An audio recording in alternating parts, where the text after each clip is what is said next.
Thank you, Your Excellency, the Chair of the Assembly. We take this opportunity to thank the United Nations Assembly to give us a chance to speak. 30 years ago, South Africa was born as a new nation, equal, united, and free from apartheid.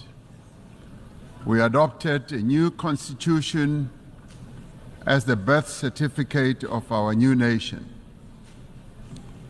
Our first democratic elections brought the tyranny of apartheid to an end, a system that this General Assembly had declared to be a crime against humanity.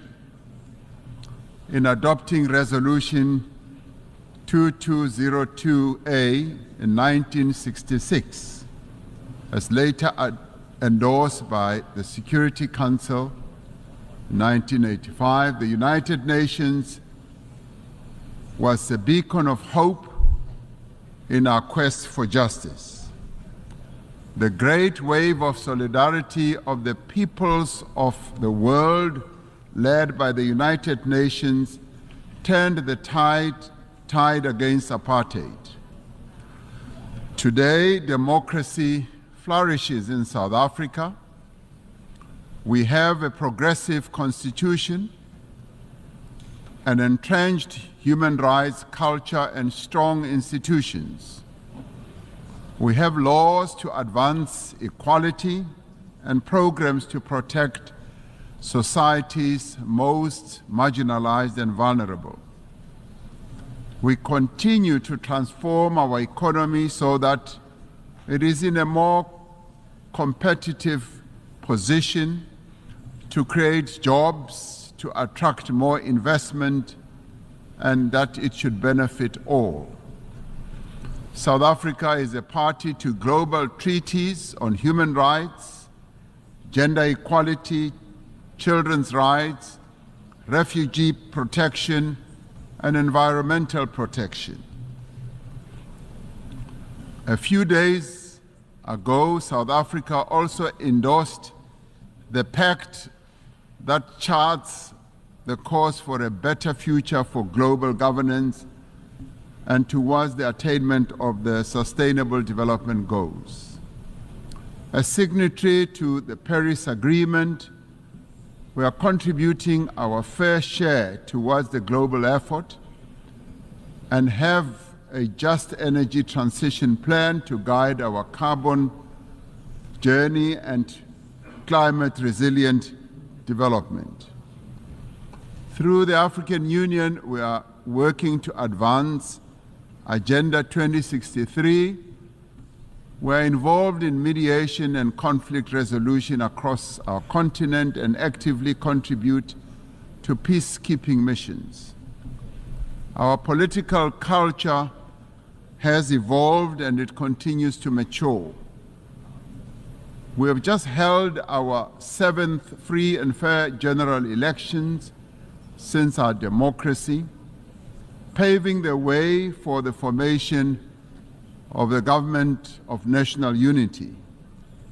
10 political parties have coalesced around a common agenda for economic growth, job creation, poverty eradication, and sustainable development. South Africa is in a new era, an era of great promise. In what some have called our second miracle, South Africans of all races have rallied behind the Government of National Unity. We are making headway in resolving some of our most pressing challenges. Our economy has started to improve, and investor confidence is on the rise. Our country's prospects look bright, and we look to the future with great hope. The South African story bears witness to the enduring role of the United Nations in global matters. In supporting our struggle, the United Nations affirmed the principles of the UN Charter, the fundamental human rights, the dignity and worth of every person, and the equal rights of nations large and small. It affirmed the aspiration contained in the Universal Declaration of Rights that we should strive for a world free of barbarous acts that outrage the conscience of humankind. Genocide was declared to be a stain on the conscience of the world, and the world community took a stand against genocide. Apartheid was declared a crime against humanity and a stain on the conscience of the world. The United Nations took a stand against apartheid. These were seen as crimes against humanity then, and they continue to be crimes against humanity now. It has been 11 months since the Hamas attack that killed 1,200 people and where hostages were taken. As South Africa, we have condemned this attack. In response, Israel embarked on an act of collective punishment in its assault on the people of Gaza. The torment of the people of Gaza continues unabated. More than 41,000 Palestinians have been killed. Homes, hospitals, churches, mosques, and schools lie destroyed. Famine and disease stalk the streets of Gaza. This cannot but shock our collective humanity. The violence the Palestinian people are being subjected to is a grim continuation of more than half a century of apartheid that has been perpetrated against Palestinians by Israel. We South Africans know what apartheid looks like. We lived through apartheid. We suffered and died under apartheid. We will not remain silent and watch as apartheid is perpetrated against others.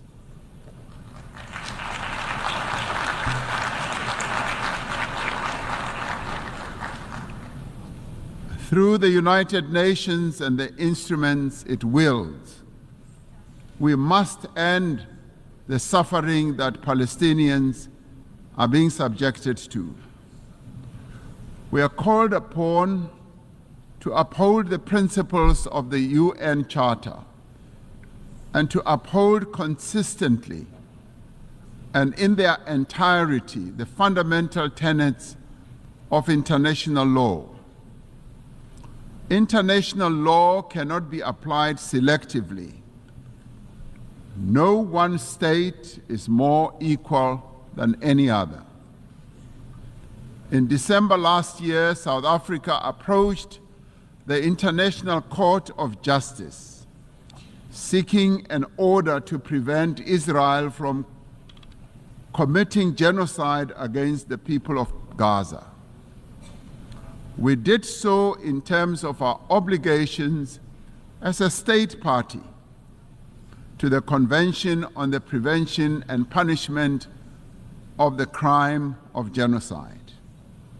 As South Africa, we welcome the support that a number of countries have given to the case that we have launched at the ICJ. The ICJ's orders make it clear that there is a plausible case of genocide against the people of Gaza. They further make it clear that states must also act to prevent genocide by Israel and to ensure that they are not themselves party to the violation of the Genocide Convention by aiding or assisting in the commission of genocide. We reiterate our call for an immediate ceasefire and for the release of all hostages. The only lasting solution is the establishment of a Palestinian state, a state that will exist side by side with Israel, with East Jerusalem as its capital. Our moral conscience further demands that we exert every effort to bring peace also to other countries, especially the eastern part of the Democratic Republic of the Congo, to Sudan, to Ukraine, and other parts of the African continent. We must realize the aspirations of the people of Western Sahara to self-determination. Achieving and maintaining peace and security requires the collective will of the community of nations gathered here. It requires that the UN Security Council should be a more representative body and inclusive. 78 years since its formation, the structure of the United Nations Security Council remains largely unchanged. Africa and its 1.4 billion people remain excluded from its key decision-making structures. This cannot continue. The Security Council has not fulfilled its mandate to maintain international peace and security. The UN Security Council must be reformed as a matter of agency.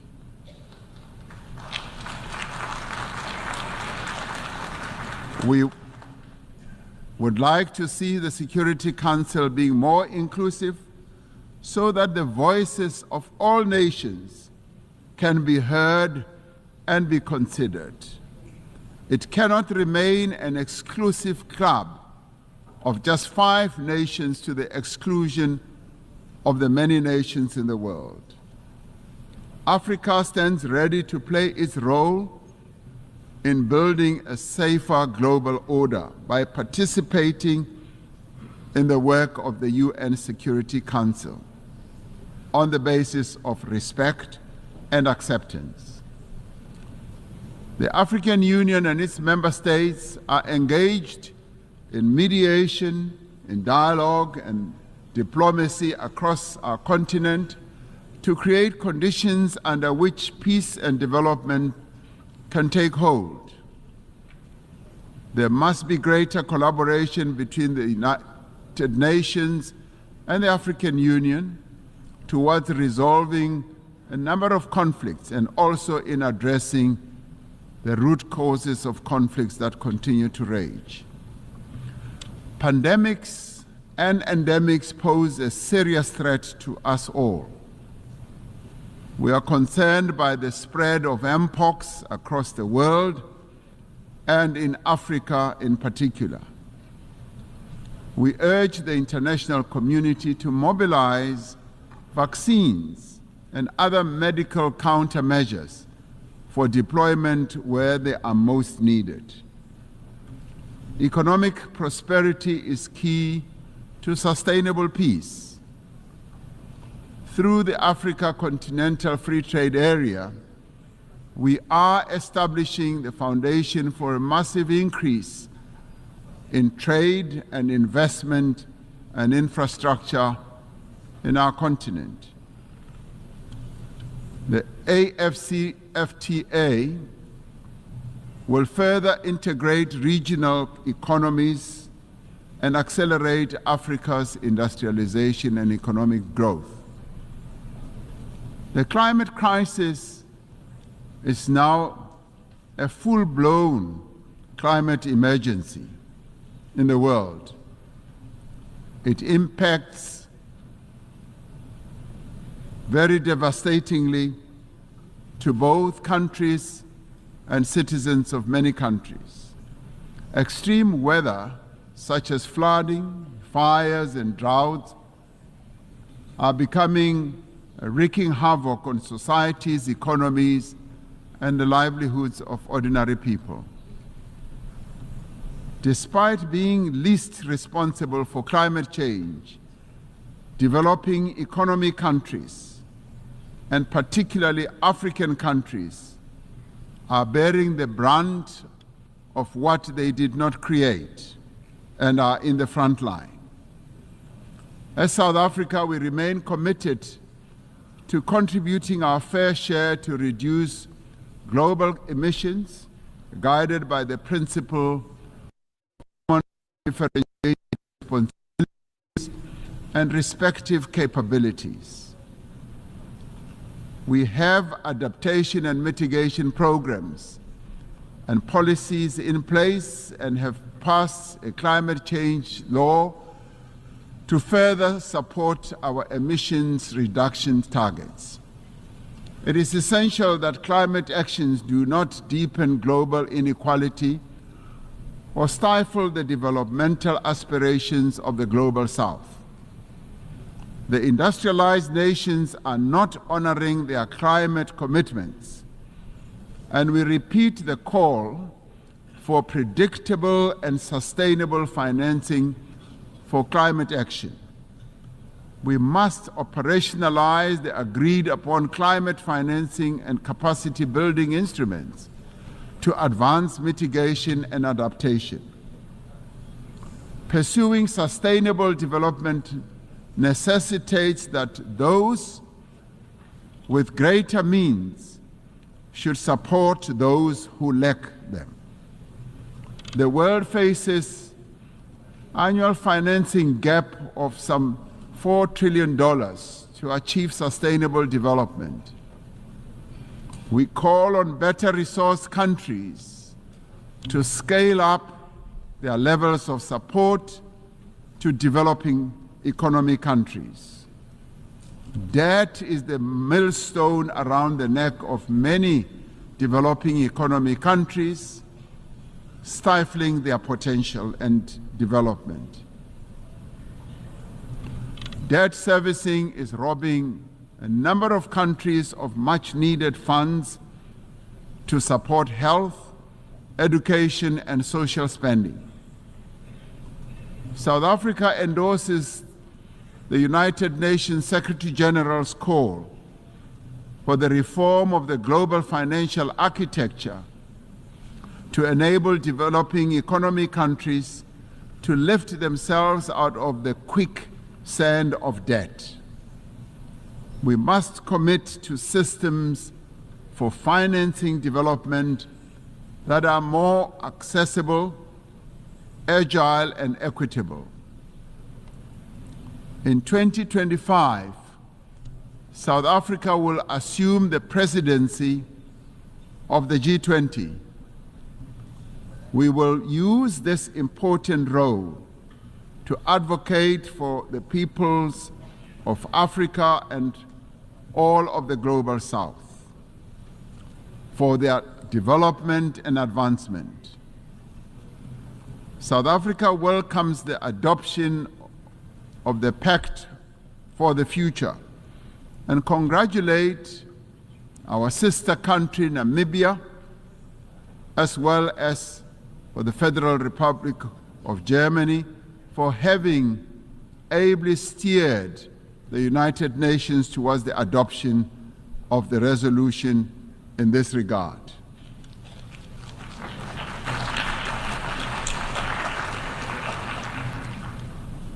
This Pact of the Future is a platform for us to focus on those actions we need to take together to build a world in which the equal worth of every person and the equal worth of every country is recognized and valued. We particularly welcome the commitments to place poverty eradication at the center of all our efforts, and for the Sustainable Development Goals financing gap in developing countries to be closed. The disparities in wealth and development within and between countries is simply unjust and unsustainable. We must continue to strive for equal treatment, for equal opportunity and advancement for all individuals and all nations. The Pact for the Future must reinvigorate international solidarity, like veins that carry sustenance to every part of the body. Solidarity is the lifeblood of human progress. It binds us together to nourish the greater good. It is achieving the greater good for the common good to which we all strive. Through dialogue, through respect for the rule of law, through the advancement of human rights, through cooperation and solidarity, we can and we will be able to achieve a better world for all the peoples of the world. I thank you.